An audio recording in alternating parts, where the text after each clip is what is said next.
श्रावणातल्या कोणत्याही शुक्रवारपासून या व्रताला तुम्ही सुरुवात करू शकता। महिला असाल, पुरुष असाल, मुली असाल, मुलं असाल, इच्छापूर्तीसाठी तुम्ही हे वैभव लक्ष्मी मातेचं व्रत करू शकता। तुम्हाला जर हवं असेल तर अगदी 12 महिन्यांसाठी वर्षभर सुद्धा तुम्ही हे व्रत करू शकता। माझ्याच घरामध्ये माझी मावस बहीण अगदी 12 महिन्यांसाठी हे व्रत करते। मी तुम्हाला एका व्हिडिओमध्ये सांगितलं होतं की माझे एक भाऊजी ॲस्ट्रोलॉजर आहेत आणि आजही टीव्ही शोजवर तुम्ही त्यांना बघता। सध्या त्यांचा शो सुरू आहे का नाही मला माहित नाही। ती माझी बहीण 12 महिन्यांसाठी हे व्रत करते आणि याच्या रिझल्टचं जर तुम्ही विचाराल तर आपण म्हणतो ना की ओंजळ कमी पडेल एवढं भगवंत देतो, तर खरोखर ओंजळ कमी पडेल घ्यायला एवढं माता लक्ष्मी भरभरून आपल्याला देते जर तुम्ही श्रद्धेने आणि विश्वासाने हे व्रत कराल।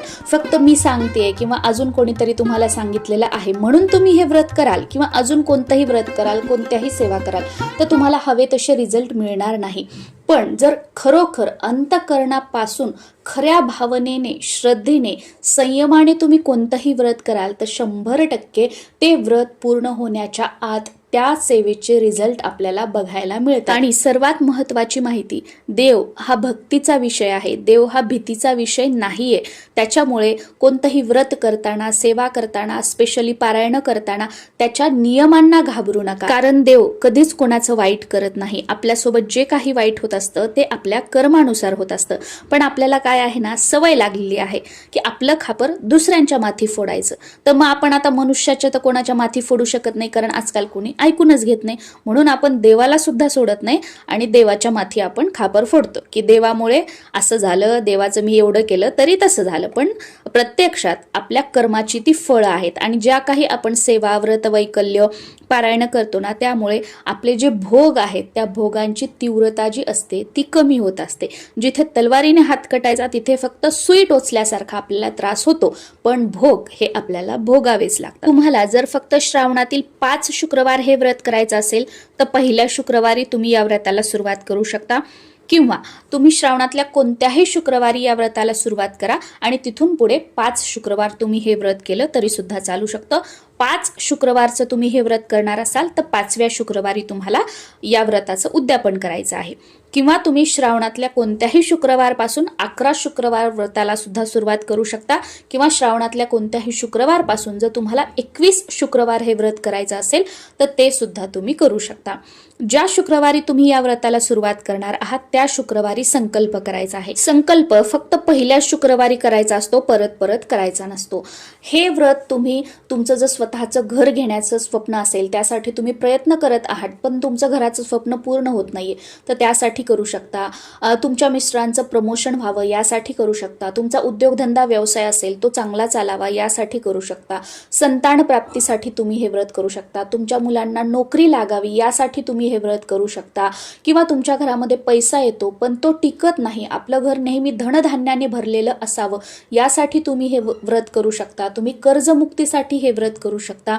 तुम्ही आपल्या घराच्या सुख समृद्धीसाठी सुद्धा हे व्रत करू शकता। तुमची जी कोणती इच्छा असेल त्यासाठी, आणि तुमची कोणतीच इच्छा नसेल तर माता लक्ष्मीची अशीच माझ्यावर कायम कृपा राहावी, माता लक्ष्मीचं माझ्या घरामध्ये कायम वास्तव्य राहावं यासाठी सुद्धा 12 महिने तुम्ही हे व्रत करू शकता। या व्रताला खूप काही नियम नाहीयेत, फक्त शुक्रवारच्या दिवशी घरामध्ये नॉनव्हेज बनवू नका, घरातील मंडळींना ते खाऊ देऊ नका आणि आपल्या स्वतःचा तर विषयच येणार नाहीये। शुक्रवारच्या दिवशी ब्रह्मचर्याचं पालन करा। एखाद्या शुक्रवारी जर मासिक पाळी आली तर त्या शुक्रवारी फक्त उपवास धरा आणि तो शुक्रवार आपल्या 5 शुक्रवारमध्ये किंवा 11 किंवा 21 शुक्रवारमध्ये काउंट करू नका। सेम तुम्ही जर कुठे गावाला वगैरे गेला तर तुम्ही उपवास धरा, पण तेवढ्या शुक्रवारमध्ये तो शुक्रवार काउंट करू नका। सेम तुम्हाला जर सुतक आलं तर उपवास धरायचा आहे, पण ते शुक्रवार त्या 11 शुक्रवारमध्ये किंवा 21 शुक्रवारमध्ये किंवा 5 शुक्रवारमध्ये काउंट करायचे नाही। वैभव लक्ष्मी व्रत तुम्ही 11 शुक्रवार केलं तर 11व्या शुक्रवारी उद्यापन करायचं, 21 शुक्रवार केलं तर 21व्या शुक्रवारी उद्यापन करायचं, आणि 5 शुक्रवार केलं तर 5व्या शुक्रवारी तुम्हाला उद्यापन करायचं आहे। वैभव लक्ष्मी व्रत आपण एक वेळा जेवण करून करत असतो, पण जर तुम्हाला उपवास झेपत नसेल तर तुम्ही उपवास न करता हे व्रत केलं तरी सुद्धा चालू शकतं. फक्त या दिवशी जे काही तुम्ही जेवण करत आहात तर ते सात्विक असावं, त्यामध्ये कांदा लसूणचा वापर नसावा आणि उपवास सोडण्यासाठी पण जे काही आपण स्वयंपाक बनवतो त्याच्यामध्ये शक्यतो कांदा लसूणचा वापर करू नका. कारण जो काही आपण स्वयंपाक बनवणार आहोत त्याचा सुद्धा नैवेद्य आपण देवीला दाखवत असतो, म्हणून कांदा लसूणचा वापर करायचा नाहीये. आणि या दिवशी स्वयंपाक बनवताना आवर्जून खीर बनवायची आहे. माता लक्ष्मीला खीर आवडीची आहे म्हणून खीर बनवू शकता. बाकी तुम्हाला जर खीर बनवायची नसेल तर कोणताही गोड पदार्थ तुम्ही बनवला तरी सुद्धा चालतो. फक्त या दिवशी गोड पदार्थ आवर्जून बनवायचा आहे. वैभव लक्ष्मी व्रताची पूजा जी असते ती सायंकाळी प्रदोष काळामध्ये केली जाते, सूर्य मावळल्यानंतर. प्रदोष काळ म्हणजे काय? सूर्य मावळण्याच्या 45 मिनिटं अगोदर आणि सूर्य मावळल्यानंतर 45 मिनिटं नंतर या वेळेत पूजा करायची असते. पण जर तुम्ही वर्किंग असाल, संध्याकाळी तुम्हाला पूजा करणं शक्य नसेल तर सकाळी तुम्ही पूजा केली तरी सुद्धा चालू शकतं, किंवा दिवसभरामध्ये तुमच्या वेळेनुसार कधीही तुम्ही पूजा करू शकता. पण उपवास मात्र रात्री सोडायचा आहे. तुम्ही सकाळी जरी पूजन केलं तर संध्याकाळी तुम्ही ऑफिसवरून वगैरे जेव्हा घरी येतात तर त्यावेळी सुद्धा देवासमोर दिवा, जिथे आपण पूजा केलेली आहे तिथे दिवा लावायचा, धूप अगरबत्ती ओवाळायची, काहीतरी गोड बनवायचं, त्याचा नैवेद्य दाखवायचा, किंवा जो काही स्वयंपाक तुम्ही बनवलेला असेल त्याचा नैवेद्य दाखवायचा आणि त्यानंतर मग जेवण करून आपल्याला रात्री उपवास सोडायचा आहे. आणि सकाळी तुम्ही जेव्हा पूजा करता त्यावेळेला तुम्ही फळाचा, साखरेचा, दूध साखरेचा कशाचाही नैवेद्य दाखवला तरी सुद्धा चालतो. उपवास करून जर तुम्हाला हे व्रत करायचं असेल तर तुम्ही साबुदाणा, भगर, राजगिरा, रताळी जे काही उपवासाचे पदार्थ आहेत ते एक वेळा खाऊ शकता आणि मग रात्री पूजा करून आरती कहाणी वाचून आपल्याला हा उपवास सोडायचा आहे. आणि जर तुम्हाला उपवास झेपत नसेल, डॉक्टरांनी उपवास करू नका असं सांगितलेलं आहे, पण तरी सुद्धा हे व्रत करण्याची इच्छा आहे तर तुम्ही जेवढे टाइम जेवता तर ते तुम्हाला जेवण करायचं आहे आणि सेम या पद्धतीने फक्त पूजा तुम्हाला करायची आहे. पूजेसाठी तुमच्या घरात जिथे जागा आहे ती जागा स्वच्छ करून घ्यायची, त्यावर चौरंग किंवा पाट ठेवायचा, त्यावर वस्त्र अंथरून घ्यायचं, रांगोळी काढायची. कोणत्याही पूजेची सुरुवात दीपपूजनाने होते, त्यामुळे सुरुवातीला दिवा लावून घ्यायचा, त्या दिव्याचं पूजन करून घ्यायचं. माता लक्ष्मीचा तुमच्याकडे जो कोणता फोटो असेल तो ठेवायचा. भगवान विष्णूंसोबत एकत्रित फोटो असेल तर तो ठेवला तरी सुद्धा चालतो, आणि तो नसेल तर तुमच्याकडे वैभव लक्ष्मी मातेचं एखादं पुस्तक असेल तर एक पुस्तक माता लक्ष्मीचा तिथे ठेवलं तरी सुद्धा चालतं, आणि दुसरं अजून एक पुस्तक तुम्हाला कथा वाचनासाठी घ्यायचं आहे. जे पुस्तक तुम्ही माता लक्ष्मी स्वरूप ठेवलेलं आहे तेच उचलून त्यातून कथा वगैरे तुम्हाला वाचायची नाहीये. चौरंगावर आपल्या उजव्या साईडला 2 विड्याची पानं ठेवायची किंवा थोडेसे तांदूळ ठेवायचे, त्यावर गणपती बाप्पा स्वरूप एक सुपारी ठेवायची किंवा तुमच्या देवघरातील गणपती बाप्पांची मूर्ती ठेवली तरी सुद्धा चालते. सुरुवातीला गणपतीचं पूजन करायचं. गणपती बाप्पा स्वरूप सुपारी किंवा गणपती बाप्पांची मूर्ती ताम्हणामध्ये घ्यायची, त्यावर अभिषेक करायचा. अभिषेक झाल्यानंतर परत जागेवर ठेवायची, हळद कुंकू वगैरे अर्पण करायचं.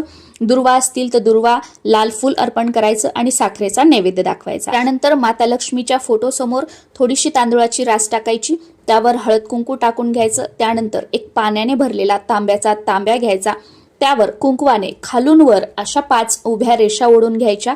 त्या पाण्यामध्ये हळद, कुंकू, एखादं फूल, सुपारी, 1 रुपयाचं नाणं टाकून त्यावर 5 आंब्याची पानं किंवा 5 नागवेलीची पानं ठेवायची आणि त्यानंतर परत एक छोटीशी प्लेट ठेवायची. त्या प्लेटमध्ये तांदूळ टाकायचे, त्या तांदूळांवर सुद्धा हळद कुंकू अर्पण करायचं आणि त्यावर एखादा सोन्याचा दागिना ठेवायचा. कोणताही सोन्याचा दागिना असू द्या, मी इथे बांगडी ठेवलेली आहे बघा. आणि त्यानंतर जे आपण कथा वाचनासाठी वैभव लक्ष्मी व्रताचं पुस्तक घेतलेलं आहे तर त्या ग्रंथाचं सुद्धा पूजन करून घ्यायचं आहे. माता लक्ष्मीचा फोटो स्वच्छ पुसून घ्यायचा, माता लक्ष्मीला हळद कुंकू अर्पण करायचं. तुमच्याकडे जर गजरा असेल, फुलं असतील तर ते अर्पण करायचे. जे आपण सोन्याचा दागिना ठेवलेला आहे त्याचं सुद्धा हळद कुंकू अर्पण करून पूजन करायचं. त्यानंतर जो काही खिरीचा नैवेद्य तुम्ही बनवलेला असेल किंवा फळ, साखर, खडीसाखर, जो काही तुम्ही नैवेद्यासाठी घेतलेला पदार्थ असेल तर त्याचा नैवेद्य दाखवायचा आहे. धूप दीप ओवाळून घ्यायचा आहे आणि त्यानंतर जे आपण कथा वाचनासाठी वैभव लक्ष्मी मातेचं पुस्तक घेतलेलं आहे ते हातामध्ये घ्यायचं. सुरुवातीला त्यामध्ये अष्टलक्ष्मी दिलेल्या आहेत त्या सर्वांना नमस्कार करायचा आणि त्यानंतर कथा वाचून घ्यायची आहे. कथा वाचन झाल्यानंतर आरती करायची आणि त्यानंतर मग आपण आपलं आसन सोडायचं आहे. आणि रात्री मग तुम्ही उपवास सोडण्यासाठी जो काही स्वयंपाक बनवाल, मग तो स्वयंपाक झाल्यानंतर त्याचा सुद्धा नैवेद्य तुम्ही या पूजेला माता लक्ष्मीला दाखवू शकता. आणि त्यानंतर जो काही सकाळचा नैवेद्य असेल किंवा पूजेच्या वेळी दाखवलेला नैवेद्य असेल आणि हा स्वयंपाकाचा दाखवलेला नैवेद्य असेल, तो आपण घरातील सर्वांनी प्रसाद म्हणून खायचा आहे. उपवास सोडताना सुरुवातीला जो काही गोड पदार्थ आपण बनवलेला असेल तो खायचा आणि त्याच्यानंतर बाकीचं जेवण करून उपवास सोडायचा आहे. उद्यापनाच्या दिवशी सेम याच पद्धतीने पूजा करायची आणि 5, 7, 9 किंवा 11, 21 महिला तुम्हाला घरी बोलवायच्या आहेत. त्यांना हळदी कुंकू द्यायचं, त्यांची ओटी वगैरे तुम्हाला भरायची आहे आणि त्या ओटीमध्ये आवर्जून एखाद्या फळाचा समावेश करायचा आणि हे वैभव लक्ष्मी व्रताचं पुस्तक सुद्धा त्यांना भेट म्हणून द्यायचं आहे. याचबरोबर तुम्हाला हवं असेल तर तुम्ही त्या महिलांना जेवण बनवू शकता. साधं जेवण, पूर्णावरणाचं जेवण किंवा अगदी तुम्ही फक्त खीर बनवली आणि त्या महिलांना खाऊ घातली तरी सुद्धा चालतं. किंवा हेही शक्य नसेल तर चहा, दूध सुद्धा तुम्ही त्या महिलांना देऊ शकता. तर आपल्या इच्छेनुसार साधं सोपं याचं उद्यापन आपल्याला करायचं आहे. खूप काही घाट नाही घालायचं, अवघडामध्ये जायचं नाही. तुम्हाला शक्य असेल, तुम्हाला जमत असेल तर तुम्ही नक्कीच करा, पण एवढा काही त्याचा अवडंबर करायचं नाही की त्या उद्यापनाला, त्या नियमांना घाबरून हे व्रत करावं की नाही करावं अशी भीती मनात निर्माण होईल. नमस्कार.